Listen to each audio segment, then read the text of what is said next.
He. By H.P. Lovecraft. I saw him on a sleepless night when I was walking desperately to save my soul and my vision. My coming to New York had been a mistake, for whereas I had looked for poignant wonder and inspiration in the teeming labyrinths of ancient streets that twist endlessly from forgotten courts and squares and waterfronts to courts and squares and waterfronts equally forgotten, and in the cyclopean modern towers and pinnacles that rise blackly Babylonian under waning moons, I had found instead only a sense of horror and oppression which threatened to master, paralyze, and annihilate me. The disillusion had been gradual. Coming for the first time upon the town, I had seen it in the sunset from a bridge, majestic above its waters, its incredible peaks and pyramids rising flower-like and delicate from pools of violet mist to play with the flaming golden clouds and the first stars of evening. Then it had lighted up window by window above the shimmering tides where lanterns nodded and glided and deep horns bayed weird harmonies, and had itself become a starry firmament of dream, redolent of fairy music, and one with the marvels of Carcassonne and Samarkand and El Dorado and all glorious and half-fabulous cities. Shortly afterward I was taken through those antique ways so dear to my fancy, narrow, curving alleys and passages where rows of red Georgian brick blinked with small-paned dormers above pillared doorways that had looked on gilded sedans and paneled coaches, and in the first flush of realization of these long-wished things I thought I had indeed achieved such treasures as would make me in time a poet. But success and happiness were not to be.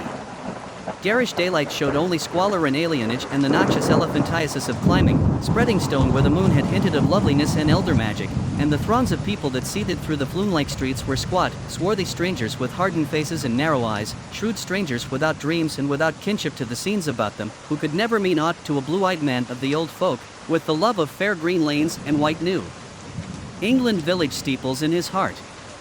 So instead of the poems I had hoped for, there came only a shuddering blankness and ineffable loneliness, and I saw at last a fearful truth which no one had ever dared to breathe before, the unwhisperable secret of secrets, the fact that this city of stone and strider is not a sentient perpetuation of old New York as London is of old London and Paris of old Paris, but that it is in fact quite dead, its sprawling body imperfectly embalmed and infested with queer animate things which have nothing to do with it as it was in life. Upon making this discovery, I ceased to sleep comfortably, though something of resigned tranquility came back as I gradually formed the habit of keeping off the streets by day and venturing abroad only at night, when darkness calls forth what little of the past still hovers wraith-like about, and old white doorways remember the stalwart forms that once passed through them. With this mode of relief, I even wrote a few poems, and still refrained from going home to my people lest I seem to crawl back ignobly in defeat. Then, on a sleepless night's walk, I met the man. It was in a grotesque hidden courtyard of the Greenwich section, for there in my ignorance I had settled, having heard of the place as the natural home of poets and artists. The archaic lanes and houses and unexpected bits of square and court had indeed delighted me, and when I found the poets and artists to be loud-voiced pretenders whose quaintness is tinsel and whose lives are a denial of all that pure beauty which is poetry and art, I stayed on for love of these venerable things. I fancied them as they were in their prime, when Greenwich was a placid village not yet engulfed by the town, and in the hours before dawn, when all the revelers had slunk away, I used to wander alone among their cryptical windings and brood upon the curious arcana which generations must have deposited there. This kept my soul alive, and gave me a few of those dreams and visions for which the poet far within me cried out. The man came upon me at about 2 one cloudy August morning, as I was threading a series of detached courtyards, now accessible only through the unlighted hallways of intervening buildings, but once forming parts of a continuous network of picturesque alleys. I had heard of them by vague rumor, and realized that they could not be upon any map of today, but the fact that they were forgotten only endeared them to me, so that I had sought them with twice my usual eagerness. Now that I had found them, my eagerness was again redoubled, for something in their arrangement dimly hinted that they might be only a few of many such, with dark, dumb counterparts wedged obscurely betwixt high blank walls and deserted rear tenements, or lurking lamplessly behind archways, unbetrayed by hordes of the foreign-speaking or guarded by furtive and uncommunicative artists whose practices do not invite publicity or the light of day. He spoke to me without invitation, noting my mood and glances as I studied certain knockered doorways above iron-railed steps, the pallid glow of tracery transoms feebly lighting my face. His own face was in shadow, and he wore a wide-brimmed hat which somehow blended perfectly with the out-of-date cloak he affected, but I was subtly disquieted even before he addressed me. His form was very slight, thin almost to cadaverousness, and his voice proved phenomenally soft and hollow, though not particularly deep. He had, he said, noticed me several times at my wanderings, and inferred that I resembled him in loving the vestiges of former years. Would I not like the guidance of one long practiced in these explorations, and possessed of local information profoundly deeper than any which an obvious newcomer could possibly have gained? As he spoke, I caught a glimpse of his face in the yellow beam from a solitary attic window. It was a noble, even a handsome, elderly countenance, and bore the marks of a lineage and refinement unusual for the age and place. Yet some quality about it disturbed me almost as much as its features pleased me. Perhaps it was too white, or too expressionless, or too much out of keeping with the locality, to make me feel easy or comfortable. Nevertheless, I followed him, for in those dreary days my quest for antique beauty and mystery was all that I had to keep my soul alive, and I reckoned it a rare favor of fate to fall in with one whose kindred seekings seemed to have penetrated so much farther than mine. Something in the night constrained the cloaked man to silence, and for a long hour he led me forward without needless words, making only the briefest of comments concerning ancient names and dates and changes, and directing my progress very largely by gestures as we squeezed through interstices, tiptoed through corridors, clambered over brick walls, and once crawled on hands and knees through a low, arched passage of stone whose immense length and tortuous twistings effaced at last every hint of geographical location I had managed to preserve. The things we saw were very old and marvelous, or at least they seemed so in the few straggling rays of light by which I viewed them, and I shall never forget the tottering Ionic columns and fluted pilasters and urn-headed iron fence posts and flaring linteled windows and decorative fanlights that appeared to grow quainter and stranger the deeper we advanced into this inexhaustible maze of unknown antiquity. We met no person, and as time passed the lighted windows became fewer and fewer. The street lights we first encountered had been of oil, and of the ancient lozenge pattern. Later I noticed some with candles, and at last, after traversing a horrible unlighted court where my guide had to lead me with his gloved hand through total blackness to a narrow wooden gate in a high wall, we came upon a fragment of alley lit only by lanterns in front of every seventh house, unbelievably colonial tin lanterns with conical tops and holes punched in the sides. This alley led steeply uphill, more steeply than I had thought possible in this part of New York, and the upper end was blocked squarely by the ivy-clad wall of a private estate, beyond which I could see a pale cupola, and the tops of trees waving against a vague lightness in the sky. In this wall was a small, low-arched gate of nail-studded black oak, which the man proceeded to unlock with a ponderous key. Leading me within, he steered a course in utter blackness over what seemed to be a gravel path, and finally up a flight of stone steps to the door of the house, which he unlocked and opened for me. We entered, and as we did so I grew faint from a reek of infinite mustiness which welled out to meet us, and which must have been the fruit of unwholesome centuries of decay. My host appeared not to notice this, and in courtesy I kept silent as he piloted me up a curving stairway, across a hall, and into a room whose door I heard him lock behind us. Then I saw him pull the curtains of the 3 small-paned windows that barely showed themselves against the lightning sky, after which he crossed to the mantel, struck flint and steel, lighted 2 candles of a candelabrum of 12 sconces, and made a gesture enjoining soft-toned speech. In this feeble radiance I saw that we were in a spacious, well-furnished and paneled library dating from the first quarter of the 18th century, with splendid doorway pediments, a delightful Doric cornice, and a magnificently carved overmantel with scroll and urn top.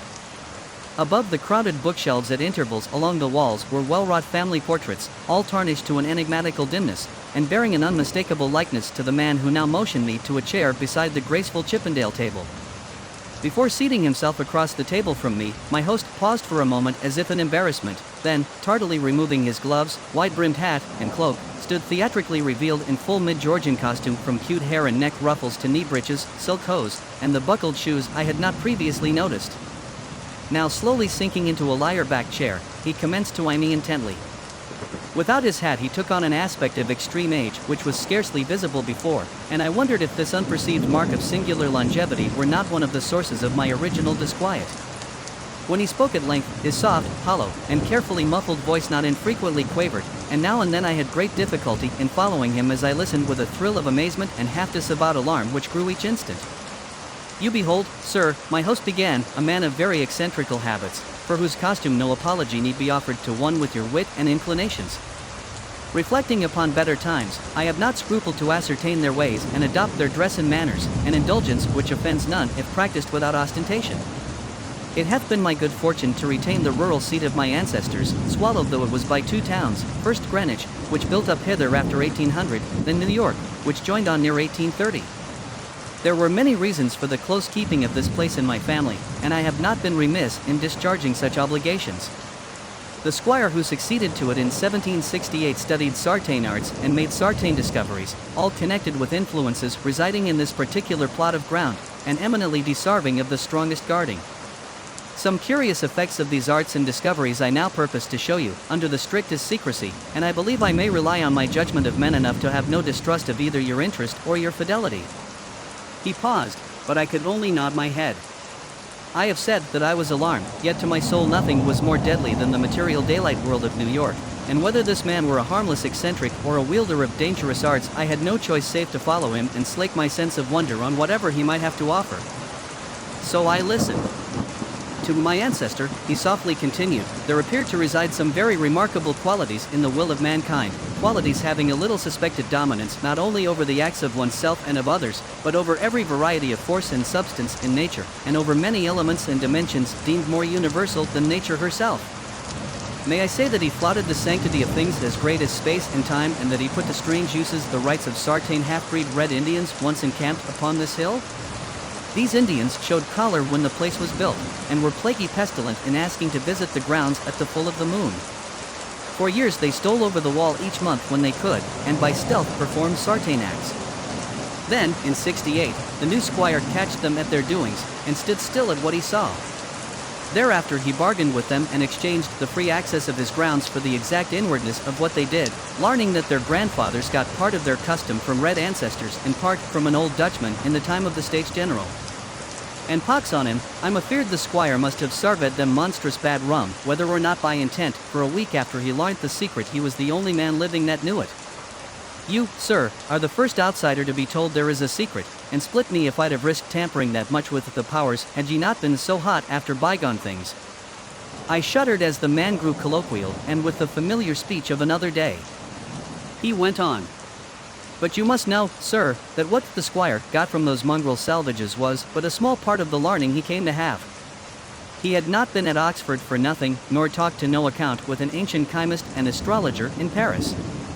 He was, in fine, made sensible that all the world is but the smoke of our intellects, past the bidding of the vulgar, but by the wise to be puffed out and drawn in like any cloud of prime Virginia tobacco. What we want, we may make about us, and what we don't want, we may sweep away. I won't say that all this is wholly true in body, but 'tis sufficient true to furnish a very pretty spectacle now and then.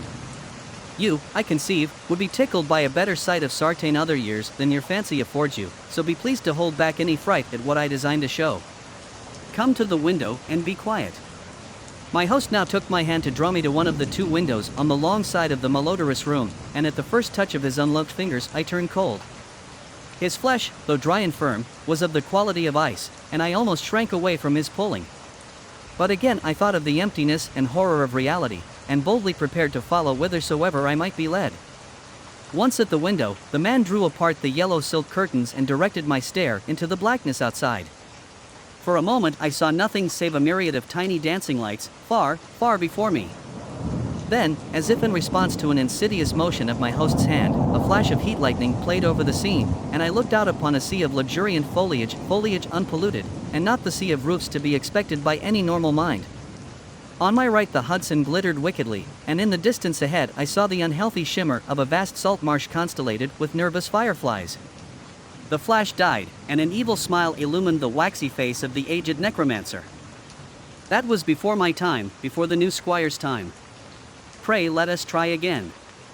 I was faint, even fainter than the hateful modernity of that accursed city had made me. Good God! I whispered, "Can you do that for any time?" And as he nodded, and bared the black stumps of what had once been yellow fangs, I clutched at the curtains to prevent myself from falling. But he steadied me with that terrible, ice-cold claw, and once more made his insidious gesture. Again the lightning flashed, but this time upon a scene not wholly strange.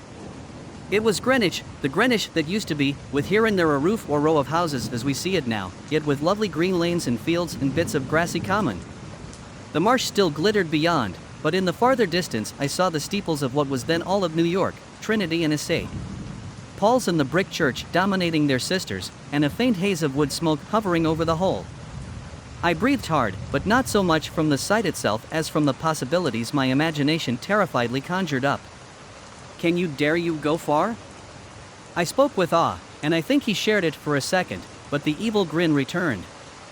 "Far? What I have seen would blast ye to a mad statue of stone. Back, forward, look, ye puling lack wit." And as he snarled the phrase under his breath, he gestured anew, bringing to the sky a flash more blinding than either which had come before. For full 3 seconds I could glimpse that pandemoniac sight, and in those seconds I saw a vista which will ever afterward torment me in dreams.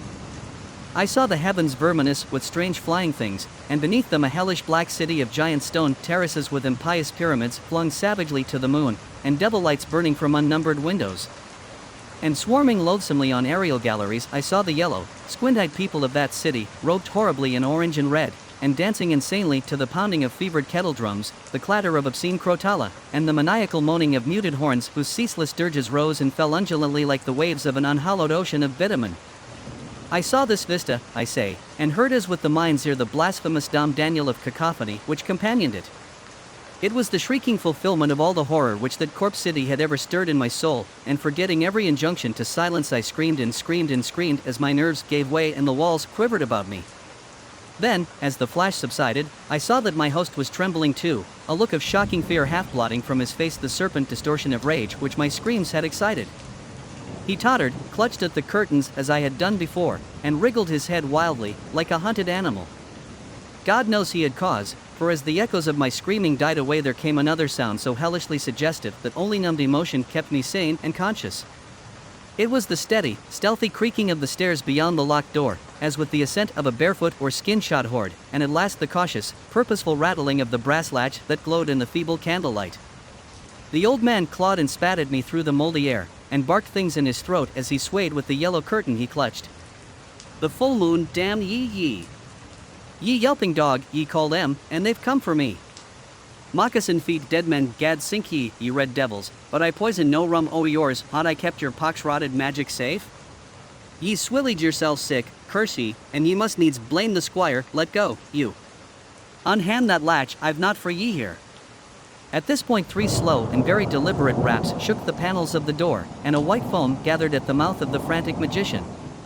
His fright, turning to steely despair, left room for a resurgence of his rage against me, and he staggered a step toward the table on whose edge I was steadying myself. The curtains, still clutched in his right hand as his left clawed out at me, grew taut and finally crashed down from their lofty fastenings, admitting to the room a flood of that full moonlight which the brightening of the sky had presaged. In those greenish beams the candles paled, and a new semblance of decay spread over the musk-reeking room with its wormy paneling, sagging floor, battered mantel, rickety furniture, and ragged draperies. It spread over the old man, too, whether from the same source or because of his fear and vehemence, and I saw him shrivel and blacken as he lurched near and strove to rend me with vulturine talons. Only his eyes stayed whole, and they glared with a propulsive, dilated incandescence which grew as the face around them charred and dwindled. The rapping was now repeated with greater insistence, and this time bore a hint of metal. The black thing facing me had become only a head with eyes, impotently trying to wriggle across the sinking floor in my direction, and occasionally emitting feeble little spits of immortal malice. Now swift and splintering blows assailed the sickly panels, and I saw the gleam of a tomahawk as it cleft the rending wood. I did not move, for I could not, but watched dazedly as the door fell in pieces to admit a colossal, shapeless influx of inky substance starred with shining, malevolent eyes. It poured thickly, like a flood of oil bursting a rotten bulkhead, overturned the chair as it spread, and finally flowed under the table and across the room to where the blackened head with the eyes still glared at me. Around that head it closed, totally swallowing it up, and in another moment it had begun to recede, bearing away its invisible burden without touching me, and flowing again out of that black doorway and down the unseen stairs, which creaked as before, though in reverse order. Then the floor gave way at last, and I slid gaspingly down into the night chamber below, choking with cobwebs and half-swooning with terror. The green moon, shining through broken windows, showed me the hall door half open, and as I rose from the plaster-strewn floor and twisted myself free from the sagged ceiling, I saw sweep past it an awful torrent of blackness, with scores of baleful eyes glowing in it. It was seeking the door to the cellar, and when it found it, it vanished therein. I now felt the floor of this lower room giving as that of the upper chamber had done, and once a crashing above had been followed by the fall past the west window of something which must have been the cupola. Now liberated for the instant from the wreckage, I rushed through the hall to the front door, and finding myself unable to open it, seized a chair and broke a window, climbing frenziedly out upon the unkempt lawn where moonlight danced over yard-high grass and weeds. The wall was high, and all the gates were locked, but moving a pile of boxes in a corner I managed to gain the top and cling to the great stone urn set there. About me in my exhaustion I could see only strange walls and windows and old gambrel roofs. The steep street of my approach was nowhere visible, and the little I did see succumbed rapidly to a mist that rolled in from the river despite the glaring moonlight. Suddenly the urn to which I clung began to tremble, as if sharing my own lethal dizziness, and in another instant my body was plunging downward to I knew not what fate. The man who found me said that I must have crawled a long way despite my broken bones, for a trail of blood stretched off as far as he dared look. The gathering rain soon effaced this link with the scene of my ordeal, and reports could state no more than that I had appeared from a place unknown, at the entrance of a little black court off Perry Street. I never sought to return to those tenebrous labyrinths, nor would I direct any sane man thither if I could. Of who or what that ancient creature was, I have no idea, but I repeat that the city is dead and full of unsuspected horrors. Whither he is gone, I do not know, but I have gone home to the pure New England lanes up which fragrant sea winds sweep at evening.